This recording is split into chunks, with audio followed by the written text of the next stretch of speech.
આજે આપણે શિયાળાને સ્પેશિયલ ખજૂર પાક બનાવીને તૈયાર કરીશું. તો એના માટે મેં અહીંયા ઠળિયા કાઢીને 500 ગ્રામ ખજૂર લીધો છે. સાથે કાજુ, બદામ અને પિસ્તા કટિંગ કરી લીધા છે. અને એક ટોપરાનો વાટકો જે આપણે વાપરતા હોઈએ ગુંદર પાકમાં ને એમાં એ લીધો છે, છીણીને આદુની છીણીમાં. હવે પહેલાં આપણે ખજૂર પાક માટે ઇન્સ્ટન્ટ માવો બનાવીને તૈયાર કરી લઈશું. તો માવા માટે આપણે નોનસ્ટિક પેન લઈશું અને એમાં 1 ચમચી તેલ નાખી અને સ્પ્રેડ કરી દઈશું, બધામાં ચોંટી જાય ઘી એવી રીતે. પછી 1/4 કપ જેટલું આપણે દૂધ નાખીશું. દૂધ તમારું ફૂલ ફેટ હોય કે ગરમ કરેલું હોય, કોઈ પણ દૂધ ચાલે. તમે અહીંયા 1/4 કપ દૂધ નાખી દઈશું અને ગેસની ફ્લેમ ગરમ થઈ જાય એટલે તરત આપણે લો કરી દેવાની. લો કરી અને અડધો કપ આપણે મિલ્ક પાવડર એની અંદર નાખી દઈશું. તો શિયાળામાં આપણે ગાજરનો હલવો બનાવતા હોઈએ તમે, કે કોઈ મીઠાઈ એવી બરફી બનાવતા હોય ને ઇન્સ્ટન્ટ માવો તૈયાર કરવો હોય અડદિયામાં નાખવા, તો તમે આ રીતે ફટાફટ બનાવી શકો છો અને ઓછા ખર્ચમાં. બજારનો માવો છે થોડો મોંઘો પડતો હોય છે, તો તમે આ રીતે ફટાફટ માવો બનાવીને રેડી કરી શકો. હવે ગેસની ફ્લેમ લો રાખી અને પાવડર, દૂધ, ઘી બધું એકદમ સરસ રીતે આપણી ગઠ્ઠા ન રહીએ એ રીતે મિક્સ આ રીતે કરી દેવાનું. અને જેવો માવો રેડી થશે એ પેન છોડી દેશે પોતાની રીતે જ, એટલે આપણને ખબર પડી જાય કે આપણો માવો છે એ બનીને રેડી થઈ ગયો છે. તો મિલ્ક પાવડર છે 2 પ્રકારના મળતા હોય છે, ખાંડ વગરનો પણ હોય છે અને ખાંડવાળો પણ હોય છે. ખાંડ વગરનો હોય તો તમારે ખાંડનો ઉપયોગ મીઠાઈમાં વધારે કરવો પડે, પણ ખાંડવાળો હોય તો જોઈને કરવાનો. મારી પાસે જે મિલ્ક પાવડર છે આ જ સુગરવાળો જ છે, એટલે હું અત્યારે ખજૂર પાકની અંદર માવો નાખીશ પણ કોઈ પ્રકારનું ગળપણ નાખવાનું નથી.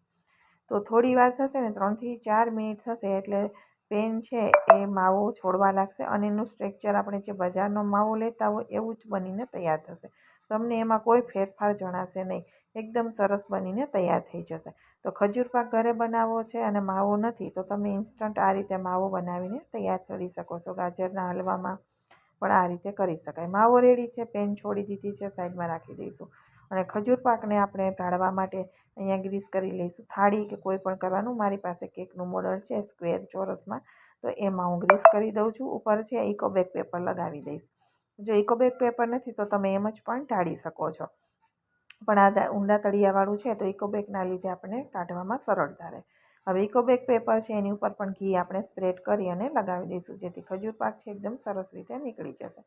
જોકે ખજૂર પાકમાં ઘીનું પ્રમાણ હોય છે એટલે એ ચોટે પણ નહીં, નીકળી જાય આસાનીથી. તો આ રીતે એક બેક પેપર નાખીએ ને ત્યારે નીચે ઉપર ગ્રીસ કરીએ ને તો એકદમ સરસ રીતે ચોટેલું રહે છે.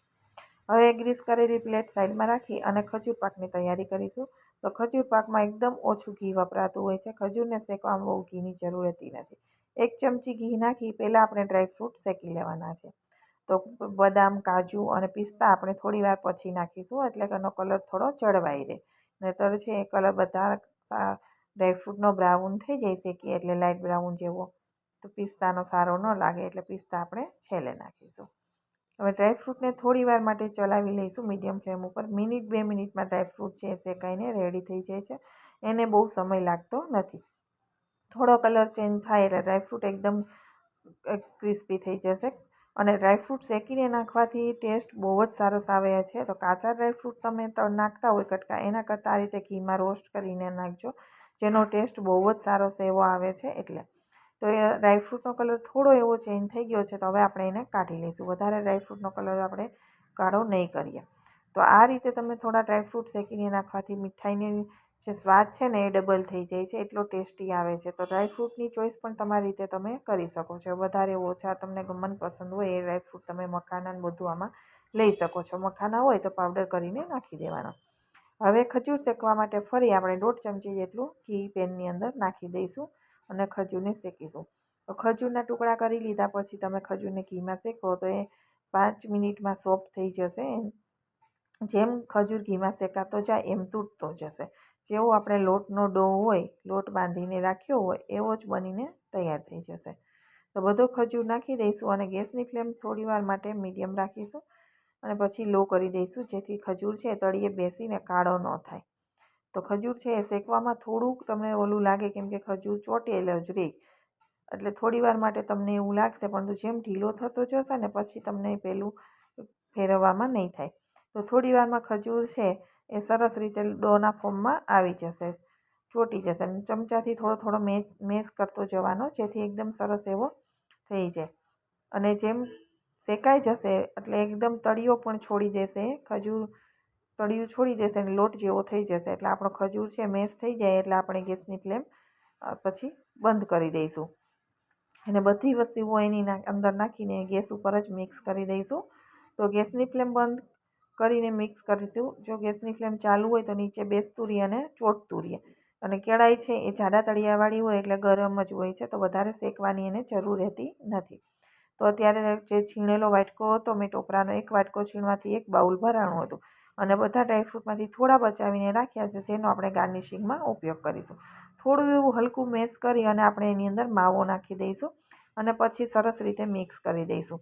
તો આ ખજૂર પાક છે એ બહુ જ સરસ એવો બનીને તૈયાર થશે અને ટેસ્ટ પણ એટલો સરસ આવશે અને બજાર કરતાં ઘણો સારો. બજારમાં ઘણી પ્રકારની અંદર એડ કરવામાં આવતો હોય છે, ઘણા લોકો મેંદો પણ શેકીને નાખતા હોય છે, એવું બધું બહારનું આપણે જોતા હોઈએ છીએ, મીડિયામાં પણ ફરતું હોય છે.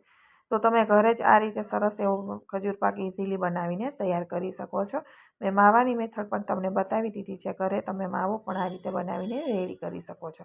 તો 15 મિનિટ જેવો સમયમાં તમે બધી જ વસ્તુ રેડી હોય તો માવો અને ખજૂર પાક બંને રેડી થઈ જાય છે. તો અહીંયા આપણે માવો નાખ્યા પછી એકદમ સરસ રીતે મિક્સ થઈ જાય છે. પછી ચમચામાં ચોંટશે નહીં ખજૂર, માવો અને ટોપરું ને બધું પડી જશે એટલે તમને ઇઝીલી મિક્સ કરવામાં મજા આવશે. એકદમ સરસ રીતે મિક્સ થઈ જાય એટલે ગેસ ઉપરથી ઉતારી અને આપણે જે ટ્રેમાં ઢાળવાનો હોય એમાં ઉતારી લઈશું. તો અહીંયા આપણે સરસ મિક્સ થઈ ગયું છે. તો હવે એને આપણે નીચે લઈ લઈએ અને ટ્રેની અંદર ઢાળી દઈએ. ટ્રેની અહીંયા મેં થોડુંક એવું છેલ્લે ઘી નાખ્યું હતું, જેથી કલર છે એ ખજૂર પાકનો સરસ એવો આવે, ચમકશે. જેની આપણે ઢેફલી ઢાળીએ તો એકદમ સરસ રીતે ચમકે, એટલા માટે થોડું લાસ્ટમાં ઘી નાખ્યું હતું. અને હવે એને નીચે લઈ અને તરત આપણે ટ્રે છે રેડી એમાં ઢાળી દઈશું. આમાં કોઈ ઉતાવળ હોતી નથી કેમ કે આપણે ચાસણી લીધી નથી અને એકદમ સરસ રીતે તમે જે ઢાળમાં ઢાળો એ ઢળી જાય. નાના મોટું પાતળું તમારે જેવી કરવી હોય બરફી એવી થઈ જશે. તો ચમચો છે એનાથી થોડું સ્પ્રેડ કરી દઈશું, ચમચાથી ચોંટશે કેમ કે ખજૂરવાળો જ છે એટલે.